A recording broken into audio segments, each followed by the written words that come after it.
దయా కనికరగల మా దేవ, నమ్మకమైన సజీవమైన తండ్రి, ఎన్నడూ మారని మార్పు చెందిన దేవుడివి, ఎన్నా నేడు ఎదుగుతున్న దేవుడివి, మృతుడనైతిని కానీ ఇదిగో యుగ యుగములు సజీవుడైన దేవుడు ఎందుకై ఇంకెంతో వందనాలు చెల్లిస్తున్నాం. మీ మహాకృపను బట్టి, మీ దయా సంకల్పాన్ని బట్టి జగత్పునాలు వేయబడి మునిపే యేసుక్రీస్తులో మీరు మమ్మల్ని ఎరిగినందుకై స్తోత్రాలు. మీరు మమ్మల్ని ఎంతగానో ప్రేమించి మా కొరకై ప్రాణం పెట్టి సెలవులో మీరు కార్చిన ఈ శ్రేష్టమైన పరిశుద్ధమైన మీ రక్తం ద్వారా మాకు అనుగ్రహించినటువంటి విమోచన బట్టి వందనాలు నీ ప్రజలు చేసుకుని ఇంతవరకు కాపాడి సజీవులుగా ఉంచి మా యాత్రలో మరి ఈ నూతన దినాన్ని మాకు అనుగ్రహించినందుకై స్తోత్రాలు. రాత్రంతా కాపాడారు, కొన్ని గంటలు నిద్ర విశ్రాంతి ఇచ్చి సజీవులు లేపి సజీవమైన దేవుణ్ణి ఆరాధించేటువంటి ధన్యత శ్లాఘ్యత మాకు అనుగ్రహించేందుకై స్తోత్రాలు. అదే కాలం కుటుంబ ప్రార్థనతో దినాన్ని ప్రారంభించడానికి మీరు ఇస్తున్నటువంటి ధన్యతను బట్టి వందనాలు. సహాయం చేయండి, కృప పెట్టండి. సమయానికి వచ్చిన వారిని బట్టి వందనాలు. ఇంకెవరైతే రావాలని ఆశిస్తున్నారో తండ్రి వారు కూడా రావడానికి సహాయపడమని ప్రార్థిస్తున్నాం. ప్రారంభం నుండి చివరి వరకు మీ సన్నిధి మాతో ఉంచుము. తెరువుని ఆకాశం దయచేయము. మీ దాసును బలపరిచి అభిషేకించి మీరు వాడుకొని మహించుకోమని ప్రార్థిస్తున్నాం. వారి కార్యక్రమంతో కూడా దీవించండి. ఈ దినం మరి ప్రభా యూత్ మీటింగ్, యవనస్తుల మీటింగు, రేపటి దినం ప్రేయర్ మీటింగు, అలాగే గురువారం బైబిల్ పఠనము, తండ్రి శుక్రవారం సిస్టర్స్ మీటింగు, శనివారం తండ్రి ఫాస్టింగ్ ప్రేయరు, ఆదివారం ఆరాధన కార్యక్రమం, ఏబీ షిఫ్ట్ పద్ధతులు ఉదయం 9 నుండి 12 వరకు, సాయంత్రం 3 నుండి 6 గంటల వరకు జరిగేటువంటి ఈ ఆరాధన కార్యక్రమాన్ని కూడా మీరే దీవించండి. ఎంతోమంది వీక్షిస్తున్నారు ట్యూబ్ ద్వారా. మా తండ్రి మీరే సహాయం చేయము. మా తండ్రి ఎవరైతే ఉంటున్నారో వారిలో లోతైన స్థిరమైన మీ కార్యం చేయమని ప్రార్థిస్తూ ఉన్నాం. ఈ ఆఖరి దినాలు అపాయకరమైన దినాలుగా ఉన్నాయి. ప్రస్తుత దినాలను చర్చలు తండ్రి దేవాలయాలు మూయబడ్డాయి, తెరవలేదు. కరోనా అనే వైరస్ ద్వారా ఎంతోమంది మా ప్రభు మరణించారు. చాలామంది అనారోగ్యానికి గురవుతున్నారు.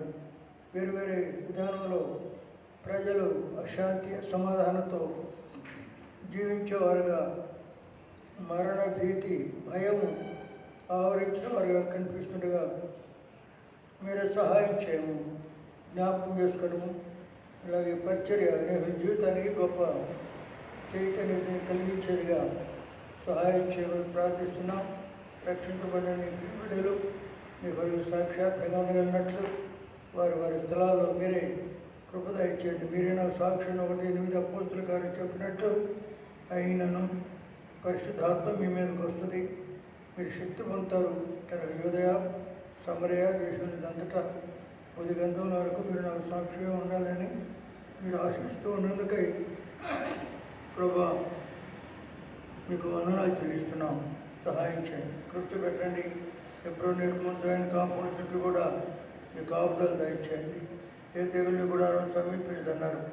నా పేరు పెట్టబడిన ప్రజలతో తగ్గించుకొని చెడు మార్గాన్ని విరిస్తే నేను వారి దేశాన్ని కూడా స్వస్థపరుస్తానన్నారు. అది మీ వాగ్దానం చేసిన నమ్మదగిన వాడు. మేమైతే నమ్మదగిన వారం, అపనమ్మకస్తులం, అవిధేయులం. చాలా సందర్భాల్లో మీ దృష్టిలో ఎన్నో కొరతలు లోట్లు గలవారుగా చూడగలుగుతున్నాం. ప్రభు జ్ఞాపకం చేసుకోనండి, సహాయం చేయండి. ఎవరైతే అనారోగ్య పరిస్థితులను వెళ్తున్నారో అలాంటి వారిని మీ కృపతో జ్ఞాపకం చేసుకుని కనికరించి స్వస్థత ఆరోగ్యం దయచేయమని ప్రార్థిస్తూ ఉన్నాం. తండ్రి సిస్టర్స్ని కూడా జ్ఞాపకం చేసుకోనండి. వారికున్న శారీరక అనారోగ్య పరిస్థితుల్లో మీరే తాకి నెమ్మది దయచేయము.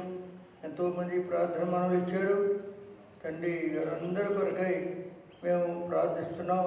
జ్ఞాపకం చేసుకోనండి. ప్రార్థన ఆలకించే దేవుడివి, ఆపత్కాలంలో నమ్మకదగిన దేవుడివి, నాకు మొరపెట్టి ఉత్తరవస్తానని చెప్పిన దేవుడివి కనుక ప్రభు నీ మీద ఆనుకోవడానికి ఎవరి మనస్సు నీ మీద ఆనుకున్నాం, లేక స్థిర మనసు గలవారు నీ మీద ఆనుకుంటారు. అలాంటి వారిని నేను పూర్ణ శాంతి గలవారినిగా చేస్తానని వ్రాయబడినటువంటి మాటను బట్టి ప్రభు నీకు వందనాలు, స్తోత్రాలు. సహాయం చేయండి. దీని ద్వారా ఎంతోమంది ఆర్థికమైన ఇబ్బందులు, కుటుంబంలో సమస్యలు, మా తండ్రి భార్యాభర్తల మధ్యలో అసమాధానం, అశాంతి, ఇలా రకరకాలండి పరిస్థితుల్లో వెళ్తుండగా నీ ప్రజలను మీరు జ్ఞాపకం చేసుకుని సహాయం చేయమని ప్రార్థిస్తున్నాం. ఆయా డ్యూటీలు ఉండేవాడిని కూడా సకాలంలో డ్యూటీ ముగించుకొని ఫ్యామిలీ ప్రేయర్ కింద రావడానికి సహాయం చేయండి, కృప పెట్టండి. గేట్ దగ్గర ఉండేవారు, బుక్ రూమ్లు ఉండేవారు, అలాగూ మా ప్రభు మరి మెయిన్ ఆఫీసులో ఫోన్ దగ్గర ఉండేవాళ్ళు, డిసిసిలో ఉండేవాళ్ళు, ఇంకా తండ్రి వాటర్ వర్క్స్ వంటశాల, అలాగే వేరే వేరే పనుల్లో ఉండేవారు అందరినీ కూడా మీరే జ్ఞాపకం చేసుకొని అందరూ ఎవరు ఆగిపోకుండా అంటే చాలామంది రాలేని వారుగా ఉంటున్నారు. మీరే కనికరించండి, కృప పెట్టమని ప్రార్థిస్తున్నాం. మీ సన్నిధి మొత్తం చూము తెరుగుని ఆకాశం దయచేయండి. మమ్మల్ని అందరినీ మీ దయా హస్తాలకు అప్పగించుకుంటూ నీకే మహిమ, ఘనత, ప్రభావాలు ఆరోపిస్తూ మా ప్రభును మా రక్షకుడు యేసుక్రీస్తు వారి పరిశుద్ధమైన నామమున స్తుతించి ప్రార్థించి వేడుకొనిచున్నాము తండ్రి.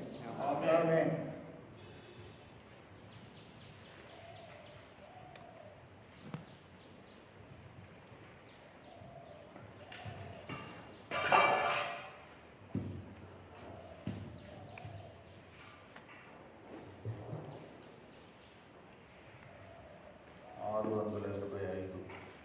యేసుని వాగ్దానం.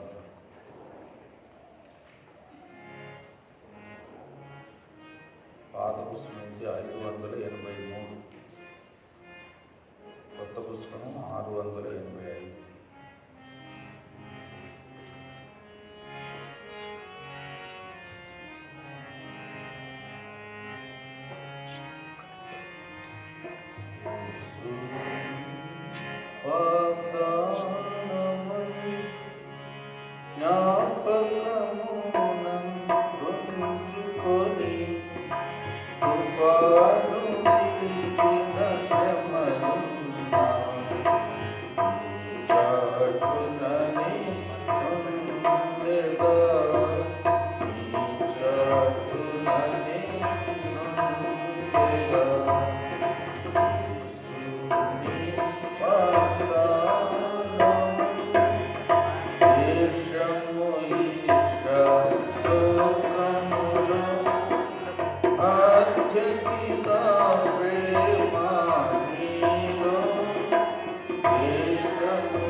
పిల్లలు ముందుకు రావచ్చు.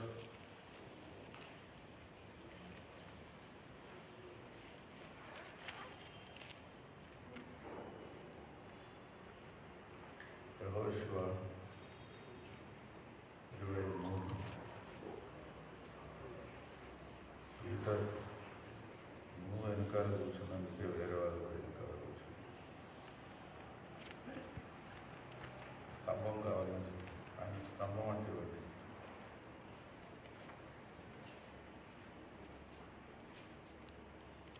కూర్చో.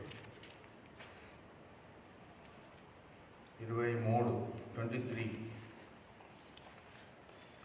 యెహోషువ 23. చుట్టూనున్న వారి శత్రువులలో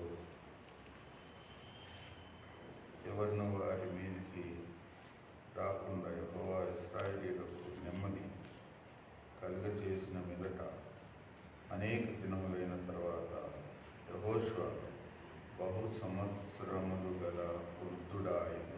అప్పుడతడు ఇశ్రాయేలునందరినీ, వారి పెద్దలను, వారి ముఖ్యులను, వారి న్యాయాధిపతులను, వారి నాయకులను పిలిపించి వారితో ఇట్లా, నేను బహు సంవత్సరములు గడచిన ముసలివాడు. మీ దేవుడైన యెహోవా మీ నిమిత్తం సమస్త జనములకు చేసినదంతయు మీరు చూచితిరి. మీ నిమిత్తం యుద్ధం చేసిన వాడు మీ దేవుడైన యెహోవాయే. చూడుడి, యోర్దాను మొదలుకొని తూర్పు దిక్కున మహాసముద్రం వరకు నేను నిర్మూలం చేసిన సమస్త జనముల దేశం మీ గోత్రముల స్వాస్థ్యమును మిగిలి ఉన్న ఈ జనముల దేశం మీకు వంతు చీట్ల వలన పంచిపెట్టింది. యెహోషువ 23:5.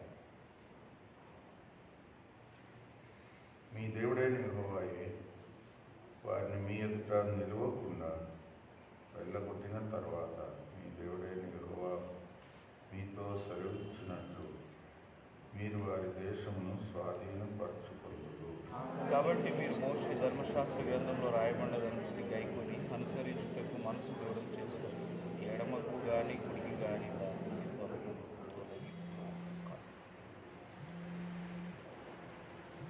మీ యొద్ద మిగిలి ఉన్న ఈ జనుల సహవాసం చేరక వారి దేవతల పేర్లను ఎత్తక వాటి తోడని ప్రమాణం చేయక వాటిని పూజింపక వాటిని నమస్కరింపక మీరు నేటి వరకు చేసినట్లు మీ దేవుడైన యెహోవాను హత్తుకొని ఉండవలెను. యెహోవా బలం గల గొప్ప జనములను మీ ఎదుట నుండి కొట్టివేసి ఉన్నాడు.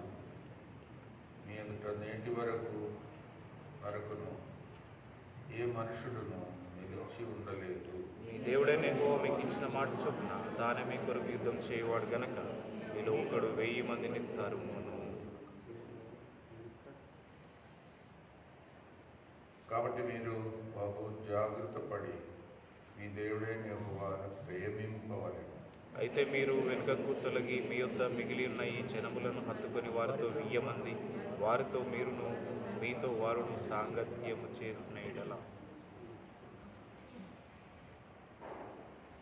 మీ దేవుడైన యెహోవా మీ ఎదుట నుండి ఈ జనములను కొట్టివేయుట మానను. మీ దేవుడైన యెహోవా మీకు ఇచ్చిన ఈ మంచి దేశంలో ఉండకుండా మీరు నశించు వరకు వారు మీకు ఉరిగాను బోనుగాను మీ ప్రక్కల మీద కొరడాలుగాను మీ కన్నులలో ముళ్ళుగాను ఉండదు. ఇదిగో నేడు నేను సర్వలోకుల మార్గంలో వెళ్ళుచున్నాను. మీ దేవుడైన యెహోవా మీ విషయమై సెలవిచ్చిన మంచి మాటలన్నిటిలో ఒకటి అయినను తప్పి ఉండలేదని మీరు అనుభవపూర్వకంగా ఎరుగుదురు. అవి అన్నీ మీకు కలిగిన వాటిలో ఒకటి అయినను తప్పి ఉండలేదు. అయితే మీ దేవుడైన యెహోవా మీతో చెప్పిన మేలంతయు మీకు కలిగిన ప్రకారం మీ దేవుడైన యెహోవా మీకు ఇచ్చిన ఈ మంచి దేశంలో ఉండకుండా ఆయన మిమ్మల్ని నశింప చేయ వరకు యెహోవా మీ మీదికి కీడంతయు రాజేయును. మీరు మీ దేవుడైన యెహోవా మీకు నియమించిన ఆయన నిబంధనను మీరి ఇతర దేవతలను పూజించి వాటిని నమస్కరించిన ఎడల యెహోవా కోపం మీ మీద నుండి మండును గనక ఆయన మీకు ఇచ్చిన ఈ మంచి దేశంలో ఉండకుండా మీరు శీఘ్రంగా నశించిపోవద్దు.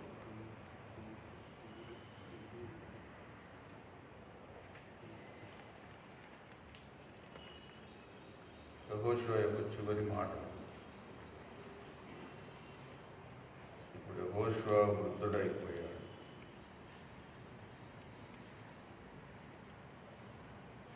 యెహోషువ ఇశ్రాయేలుకు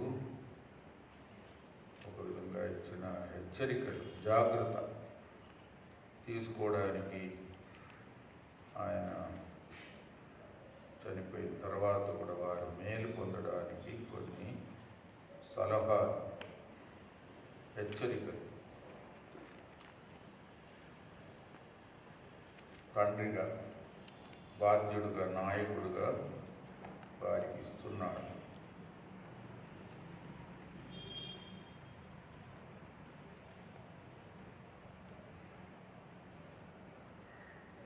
ఆరవ వచనం.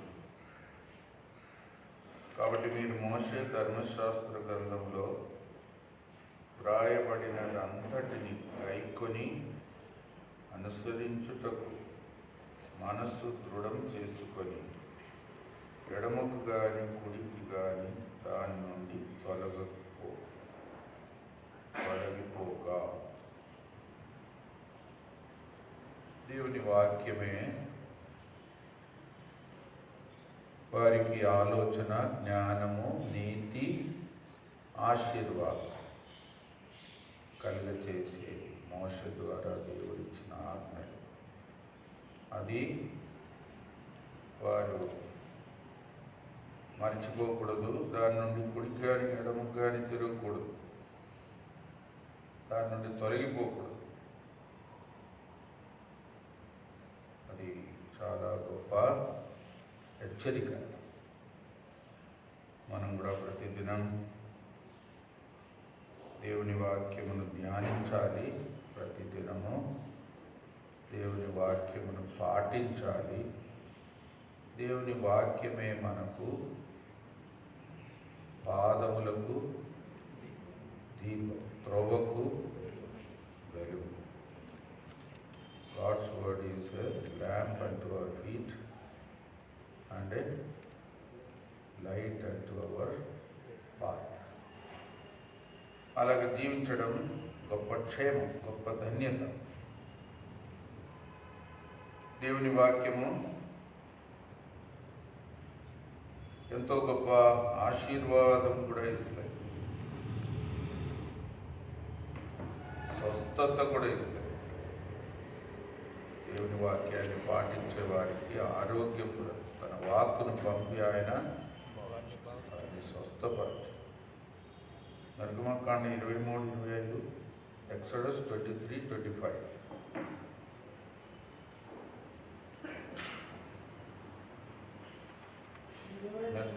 అవునండి, అందరికీ 23-25 నిర్గమకాండ, ఎక్సోడస్ 23-25.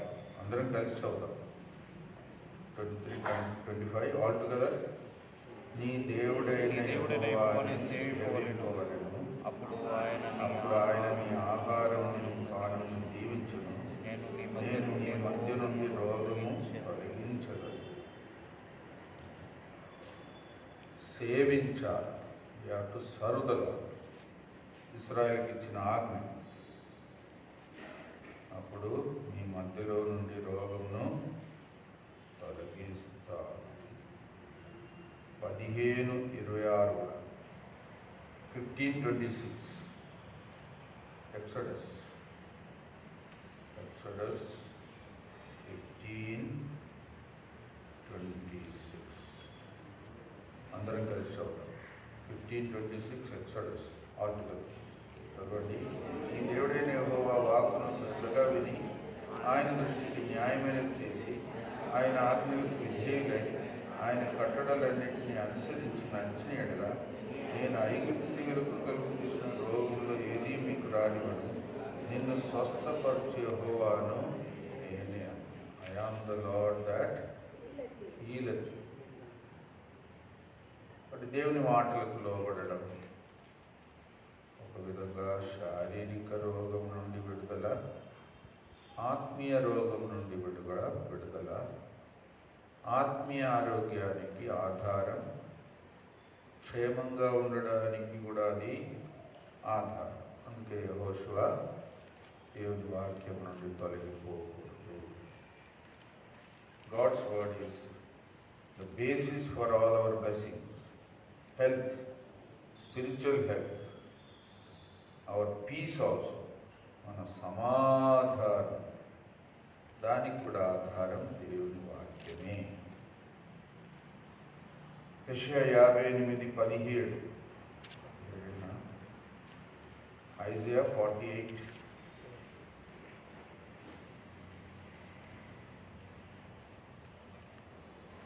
Isaiah 48:17.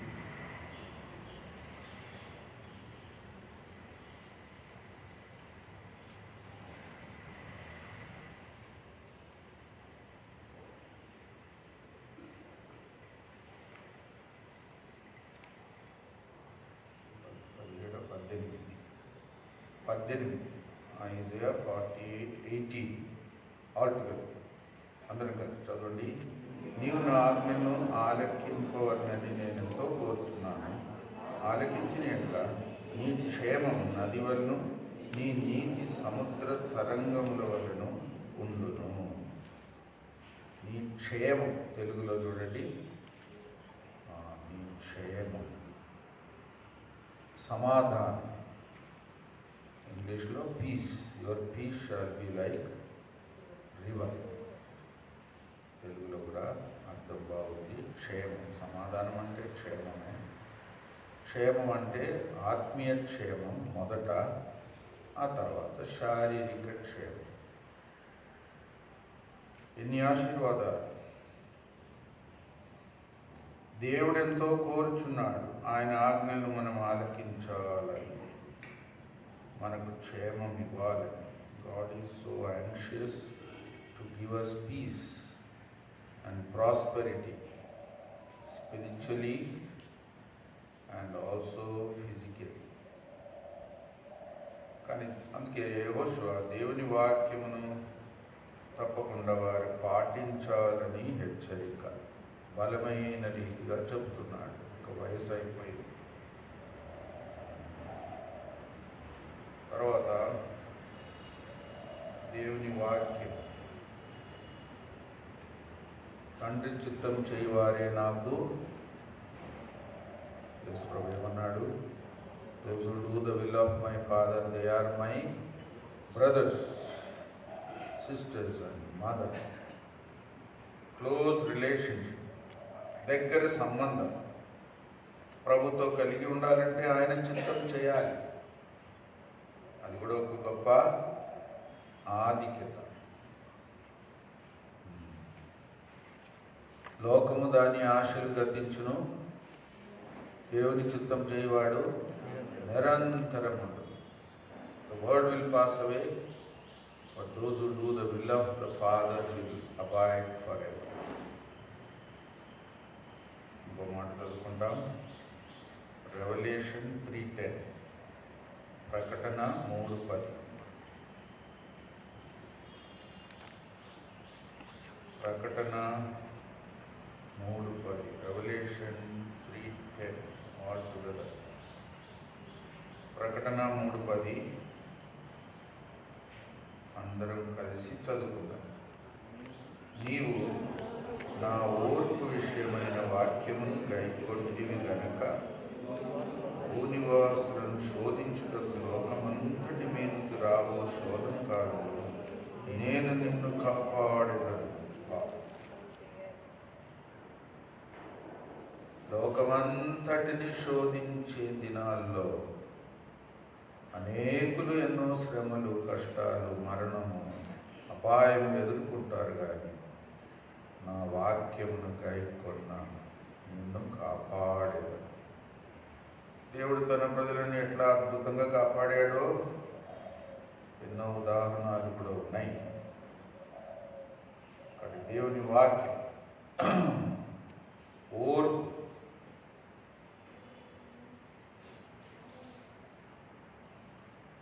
ఓర్పు విషయమైన వాక్యం. The word of my patience. దేవుడు ఓర్పుతో మన తప్పిదములను కూడా సహిస్తూ మనకిచ్చే సలహా, ఆ తప్పిదములను విడిపించుటకు, కాపాడుటకు, మేలు చేయుటకు, తోడుగా ఉండుటకు,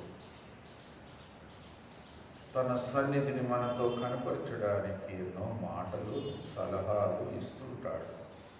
వాటిని మనం క్రమక్రమంగా అంగీకరిస్తూ కాపాడబడతాం.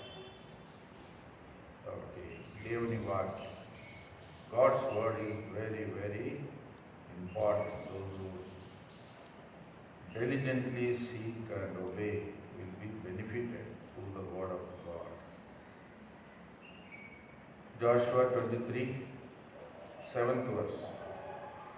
యెహోషువ 23, 7వ వచనం. ఎవరైనా చదవండి. మీ యొద్ద మిగిలి ఉన్న ఈ జనుల సహవాసం చేయక, వారి దేవతల పేరు ఎత్తక, వారి తోడని ప్రమాణం చేయక, వాటిని పూజింపక, వాటికి నమస్కరింపక,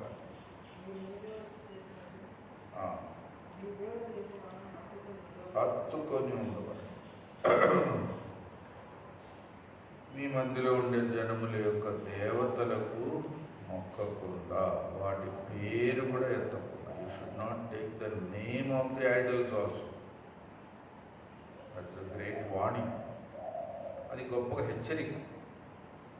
ప్రజలు వారి మధ్యలో ఉండనిస్తే వారి వారి దేవతలకు పూజించేటప్పుడు వీరికి అది ఒక శోధన. అందుకే వారి దేవతలను పూజింపకూడదు, వాటి పేరు కూడా ఎత్తకూడదు. విగ్రహారాధన అనేది శాపగ్రస్తమైనది. Idol worship is a cursed thing. అంత జాగ్రత్తగా ఉండాలి. విగ్రహాలంటే కూడా కనబడే విగ్రహాలు ఉంటాయి, కనబడని విగ్రహాలు ఉంటాయి. Visible and invisible idols. ధనాపేక్షను విగ్రహారాధన. Even covetousness is like idol worship. ధనాపేక్ష, ధనమును ప్రేమించడం కూడా ధనమును విగ్రహంగా చేసుకున్నట్టే. ఎంత జాగ్రత్తగా ఉండాలి. కొంతమందికి కడుపే దేవుడు, కడుపు కూడా దేవుడు అంటే భోజన ప్రియులు. అది కూడా పొరపాటే. ఎంత జాగ్రత్తగా ఉండాలి. ఇంకా ఎజికేల్ గ్రంథంలో ఏం చదువుతామంటే, ఎజికేల్ దగ్గరికి వచ్చిన ప్రజలు, పెద్దలు వారి హృదయములో విగ్రహాలు పెట్టుకొని వచ్చారు. దేవుని దగ్గర విచారణ చేయడానికి వచ్చారు. హృదయంలో విగ్రహం పెట్టుకున్నారు. ఎంత ఘోరం. కాబట్టి విగ్రహం అంటే అన్యులు మొక్కే విగ్రహాలు ఉంటాయి, కనబడేది. మరి దేవుని ప్రజల మధ్యలో కూడా కనబడని విగ్రహాలు ఉంటాయి. ఈ రెండుటి విషయంలో మనం జాగ్రత్తగా ఉండాలి. విగ్రహారాధన అంటే సైతాన్ని పూజించడం. Idol worship means worshipping devil indirectly. అందుకే మనం జాగ్రత్తగా ఉండాలి. విగ్రహారాధన అంటే వ్యభిచారం అని కూడా రాయబడింది. వేశ్యతనం. ఆత్మీయంగా దేవుడు మనకు ఆత్మీయ భర్త. ఆయనను వదిలేసి లోక సంబంధమైన విషయాలకు లొంగిపోవడం, దేవుడు కాని వాటికి మొక్కడము చాలా గొప్ప పొరపాటు. అది వేశ్యతను లేదా వ్యభిచారంతో సమానం. అట్లా కూడా మనం అర్థం చేసుకోవాలి. తర్వాత జాషువా 23:13, యెహోషువ 23:13. మీ ఎదుట నుండి ఈ జనములను కొట్టివేయటం మానను,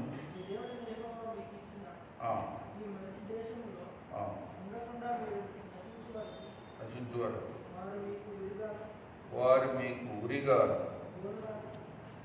ఓనుగారు, మీ ప్రక్కల మీద కొరడాలుగా, మీ కన్నులలో ముళ్ళుగాను ఉండు. ఎవరు?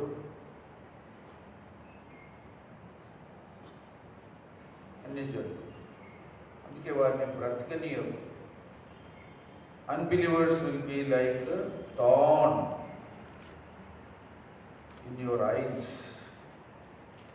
They will be like trouble makers. మీకు శూలముగా ఉంటారు. ఎన్ని మాటలు చెప్పినాడు చూడండి. ఉరిగా ఉంటారు. They will become like a snake. వారు మీకు ఉరిగా ఉంటారు.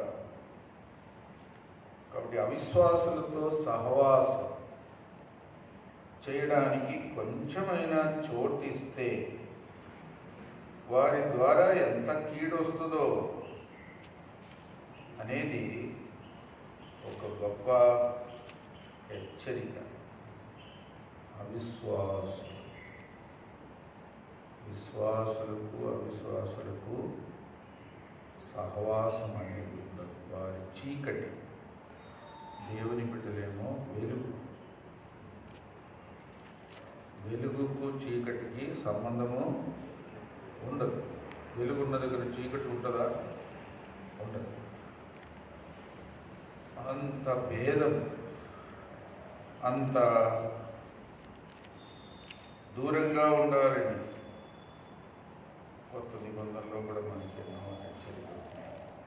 ఇశ్రాయేలు మధ్యలో కూడా అనేక సార్లు మిశ్రిత జనం సనుగుతా వచ్చారు. మిశ్రిత జనం అంటే వాళ్ళే రక్షణ లేని అన్యజనులు ఇశ్రాయేలుతో చేరిపోయారు. ఇంకా వారు అట్లా పూర్తి ఇశ్రాయేలు గారు, కొన్నిసార్లు పూర్తిగా అన్యులు కూడా కాకుండా మధ్య రకంలో ఉంటారు. ఇలాంటి జనం ఎప్పటికీ ఉంటారు, మన మందిలో కూడా ఉంటారు. వాళ్ళు ఎప్పుడు ఏదో ఒకటి సనుగుతూనే ఉంటారు. పొద్దున లేస్తూనే అమ్మా చలి పెడుతుంది, ఎండొస్తే అమ్మో ఎండొస్తుంది, వర్షం పడితే అమ్మో వర్షం వచ్చిందా, ఇంకా వర్షం రాకూడదు, ఎండ రాకూడదు, చలి రాకూడదు, అంటే లోకంలోనే ఉండకూడదు. ఏదొచ్చినా సనుగుతారు. కాబట్టి మిశ్రిత జనం వారు మనకు శూలములుగా ఉంటారు, జాగ్రత్తగా ఉండాలి అనేది గొప్ప హెచ్చరిక. ఇప్పుడు యెహోషువ 23:14, జాషువా 23:14.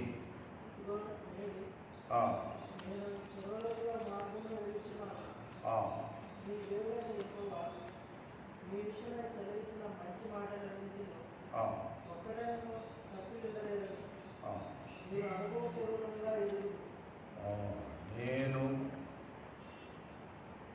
సర్వలోకుల మార్గమున వెళ్ళుచున్నాను. I am going in the way of the whole earth.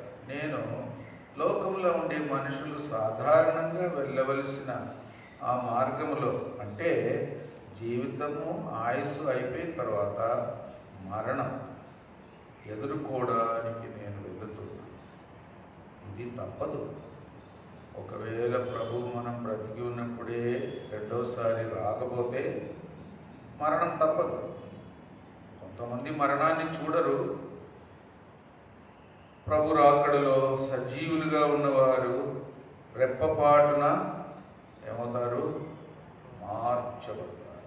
ఇంకా వాళ్ళకి మరణం అనేది ఉండదు. పాత నిబంధనలో కూడా కొంతమంది మరణించకుండా ప్రభు దగ్గరికి వెళ్ళిపోయారు. ఎవరెవరు?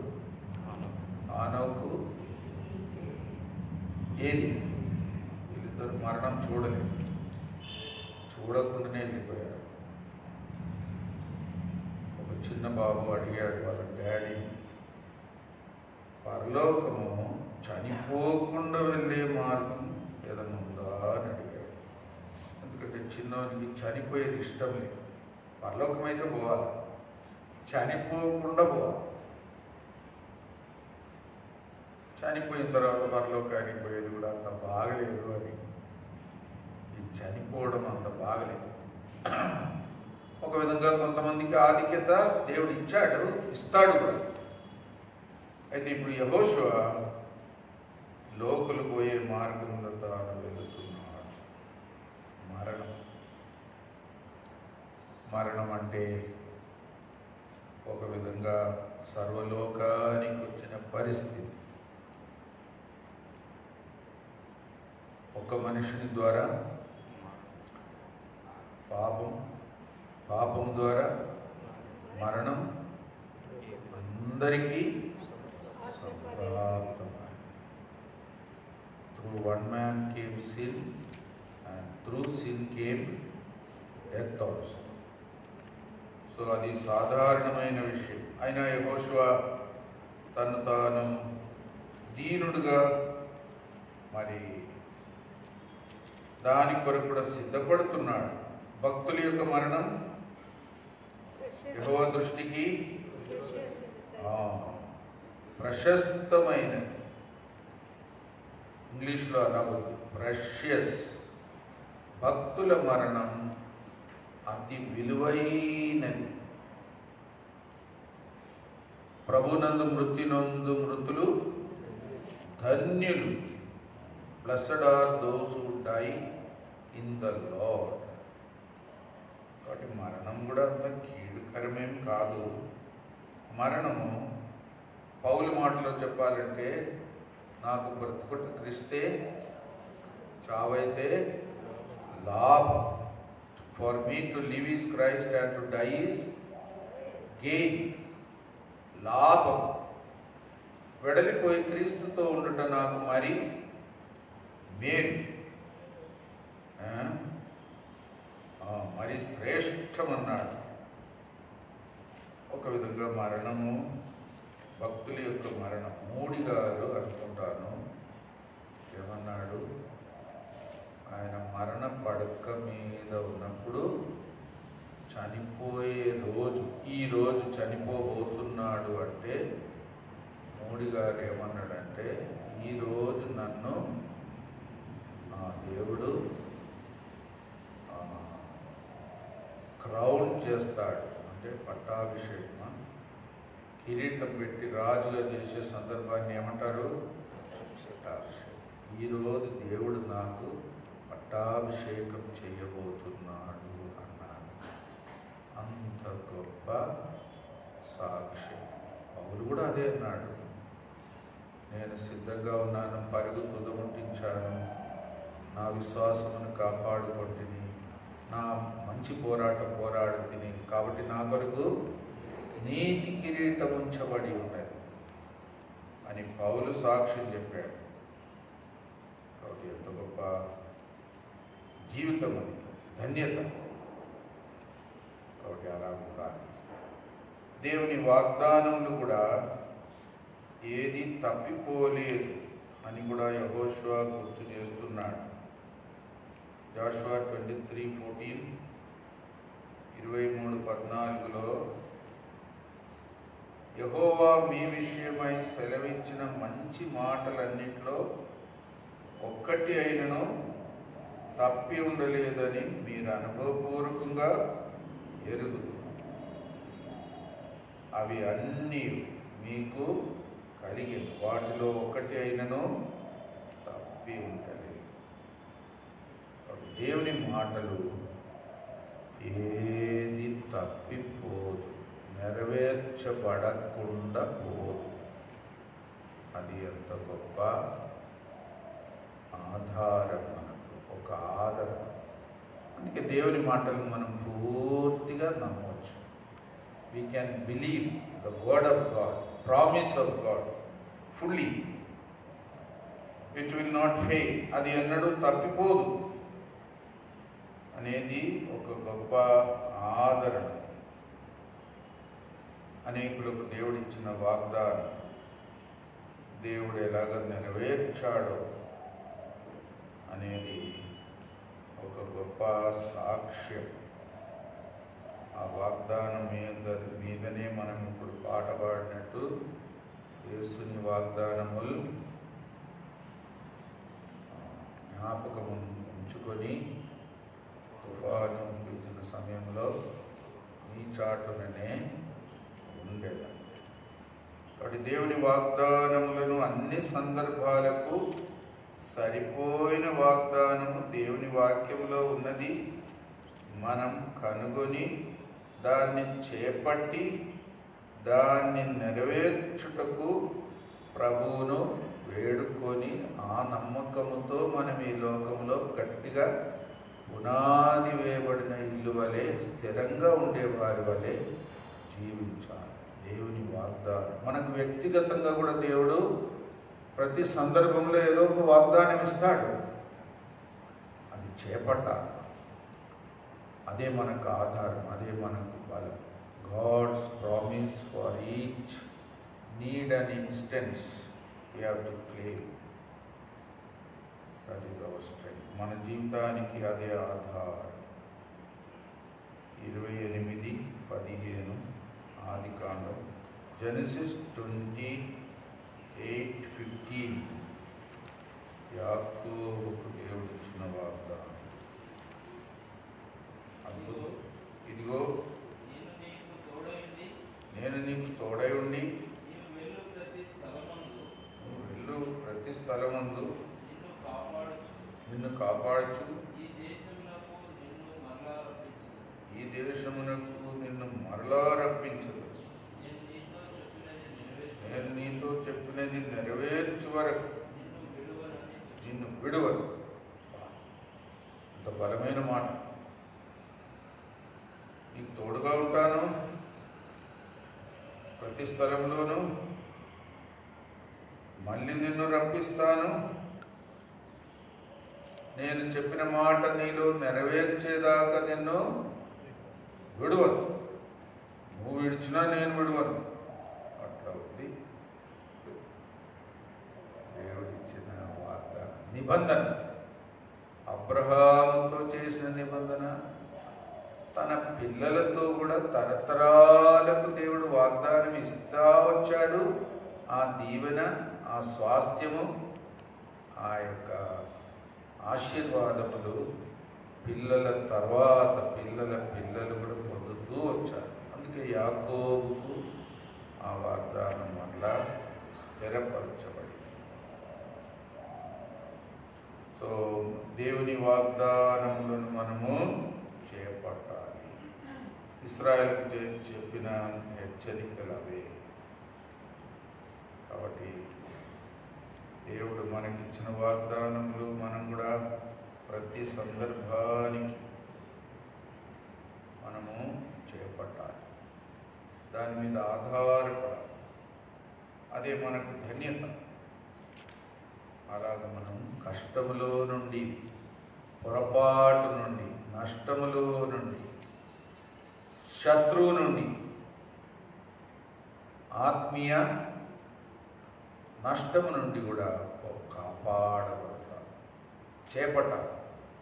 దేవుడు మనకిచ్చే వాగ్దానం ప్రతి సందర్భం. ఈ దినాల్లో మనం చేపట్టవలసిన వాగ్దానం ఏది? 2వ దినవృత్తాంతములు 7:14. అందరం కలిసి చదువుదాం. 2 Chronicles 7:14. ఈ దినాల్లో మనము ప్రత్యేకంగా మన దేశం కొరకు, ఒక విధంగా అన్ని దేశాల వారు కూడా ఈ వాగ్దానం దేవుని బిడ్డలుగా చేపట్టేటట్టు కూడా మనం ప్రార్థన చేయాలి. 2 Chronicles 7:14 ఆల్ టుగెదర్ అందరం కలిసి చదువుతాం.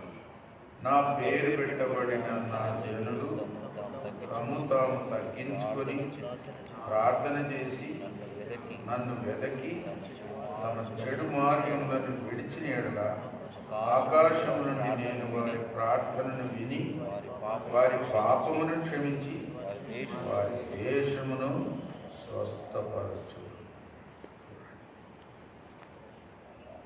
దేశమును స్వస్థపరచు.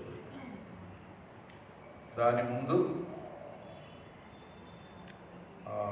తగ్గించుకోవాలి, తర్వాత ప్రార్థన చేయాలి, చెడు మార్గములను విడిచిపెట్టాలి. అప్పుడు దేవుడు క్షమించి దేవుడు మన దేశమును స్వస్థపరుస్తాడు. మన పాపాలు పూకునేది, విడిచిపెట్టేది, తగ్గించుకునేది, దేవుని వైపు మరలేది, దేవుని మీద మనస్సు పెట్టేది, ఆయనను ప్రేమించేది, ఆయనను సేవించేది, ఆరాధించేది, ఆయన మాట వినేది అభ్యసించాలి. ప్రజలందరూ, దేవుని ప్రజలు మొట్టమొదటిగా, ఆ తర్వాత ఇతరులు కూడా. అలాగా దేవుడు ఒక షరతు పెట్టాడు. ఆ షరతును మనం నెరవేర్చాలి. అప్పుడు దేవుడు తప్పకుండా తన వాగ్దానం నెరవేరుస్తాడు. మన దేశంలో ఎంతో కష్టంలో ఉన్న ప్రజలకు కూడా విడుదల వస్తుంది, స్వస్థత వస్తుంది. తర్వాత దేవుని ప్రేమించాల పూర్ణ హృదయంతో. ఆ మాట కూడా వచ్చింది మధ్యలో 11వ వచనం. ఎవరైనా చదవండి. యెహోషువ 23:11, జాషువా 23:11. జాగ్రత్త పడి మీ దేవుడైన యెహోవాను ప్రేమింపవలెను. You have to love the lord. ప్రేమింపవలెను అంటే దైవ ప్రేమతో ప్రేమింపవలెను.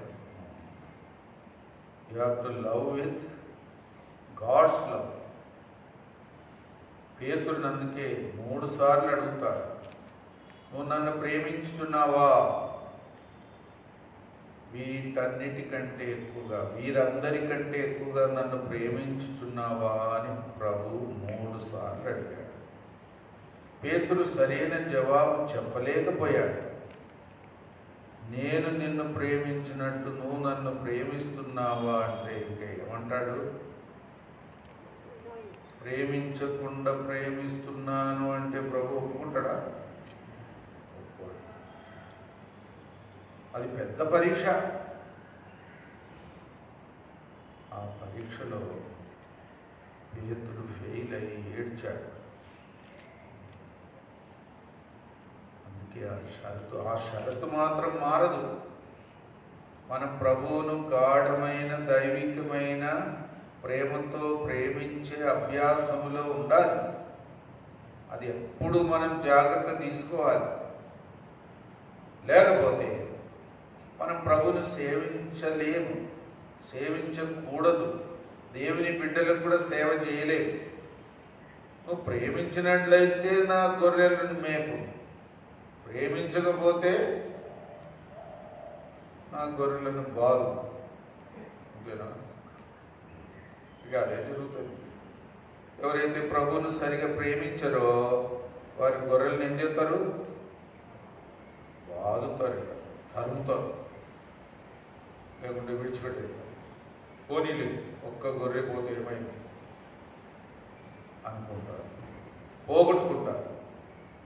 నిజమైన సేవ, సంపూర్ణమైన క్షేమకరమైన సేవ ప్రభువును పూర్తిగా ప్రభు ప్రేమతో, అగపే ప్రేమతో ప్రేమించే వారి ద్వారానే జరుగుతుంది. అందుకే ప్రభువును ప్రేమించేది గొప్ప షరతు. యెహోషువ అది కూడా గుర్తు చేస్తున్నాడు. కాబట్టి అది మనం ఎన్నడూ మర్చిపోకూడదు. ఎన్నో ఆధిక్యతలు ఉన్నాయి ప్రభువును ప్రేమించే వారికి. అది మనము పోగొట్టుకోకూడదు. 1 కొరింథీ 8:3 ఉంది. 1 Corinthians 8:3. 1 Corinthians 8:3. 1 కొరింథీ 8:3. 1 Corinthians 8. ఒకడు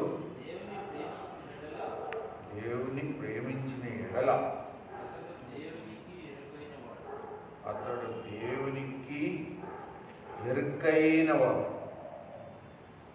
He will be known of God, those who love the Lord. ఎవరైతే దేవుని ప్రేమిస్తారో వారిని దేవుడు ఎరుగును, గుర్తిస్తాడు, గమనిస్తాడు, మర్చిపోడు, ఘనపరుస్తాడు, తోడుగా ఉంటాడు.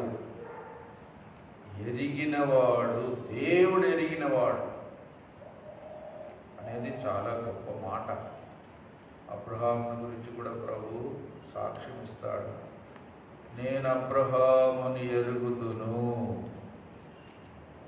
దేవుడే సాక్ష్యం ఇస్తాడు. నేను అబ్రహాము దేవుడను, దేవుడే చెప్తాడు. ఎంత గొప్ప సాక్ష్యం. దేవుడు మనల్ని ఎరిగినాడు, ఎరుగుతున్నాడు. ఆయన గుర్తింపులో, ఆయన మెప్పులో మనం ఉన్నాము అనేది ఎంత గొప్ప ఆధిక్యత. కాబట్టి ప్రభువును ప్రేమించే వారికి ఉండే ఆధిక్యత. అందుకే యెహోషువ ప్రభువును ప్రేమించే విషయంలో కూడా ఇశ్రాయేలుకు బాగా నొక్కి చెబుతున్నాడు. అలాగే మనం కూడా జాగ్రత్తగా ఉండాలి. అన్నిటికంటే మనకంటే కూడా, ఇంకా చెప్పాలంటే మన ప్రాణం కంటే ప్రభువుని ఎక్కువ ప్రేమించాలి. మన ప్రాణాన్ని మనం ఎక్కువ ప్రేమిస్తాము. ప్రేమించకుండా కూడా ఉండలేము, మన ప్రాణమే కదా. కానీ ప్రభువును ప్రాణం కంటే ఎక్కువ ప్రేమించాలి. ఆ అంతస్తుకు రావాలి. ఆ మాట ఎక్కడుంది? తమ ప్రాణములను సహా ప్రేమించిన వారు కాదు. అంటే ప్రభువును ప్రేమించాలి. ప్రకటన 12:10. 12:11. రెవల్యూషన్ 12:11. వారు గొర్రెపిల్ల రక్తమును బట్టి, తామిచ్చిన సాక్ష్యమును బట్టి వారిని జయించి ఉన్నారు. కానీ మరణం వరకు తమ ప్రాణములను ప్రేమించిన వారు కాదు. అంటే ప్రభువును ప్రేమించాలి. They loved not even their life, but they loved the lord. ఎంత గొప్ప సాక్ష్యం. వారు జయించువారుగా ఉండినారు. దీన్ని బట్టి అదే అక్కడ రాయబడిన మాట. శత్రువుకు లొంగలేదు. వారు గొప్ప సాక్షులుగా ఉండినారు. ఎందుకంటే వారి ప్రాణములను సహా ప్రేమించలేదు. పౌలు కూడా అంటాడు ఒక చోట, నా ప్రాణమును నేను ఏమన్నాడు? విలువైనదిగా ఎంచటం లేదు. ప్రాణమును విలువైనదిగా ఎంచడం లేదంటే ఇంకేమున్నది? ఆయనకు విలువ, ఇంకా ప్రభుకే విలువ. అంత మాట చెప్తాడు. కాబట్టి మన జీవితము అలాంటి స్థితిలోనికి, ప్రభువును ప్రేమించే స్థితిలోనికి రావాలని ప్రభు కోరిక. అలాగ జీవించడం గొప్ప ధన్యత, గొప్ప విజయం. ప్రభువును ప్రేమించే వారికి ఎన్ని ఆశీర్వాదాలు ఉన్నాయో బైబిల్లో ఎన్నో వాగ్దానాలు ఉన్నాయి. తను ప్రేమించే వారి కొరకు దేవుడు సిద్ధపరిచినది కంటికి కనబడలేదు, చెవికి వినబడలేదు, మనిషి హృదయమునకు దేవుడు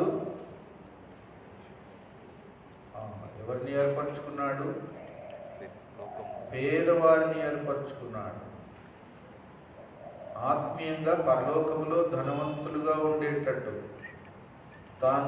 తన్ను ప్రేమించు వారి కొరకు సిద్ధపరిచిన ఆ రాజ్యం కొరకు సిద్ధపరిచాడు. పేదవారి దేవుడు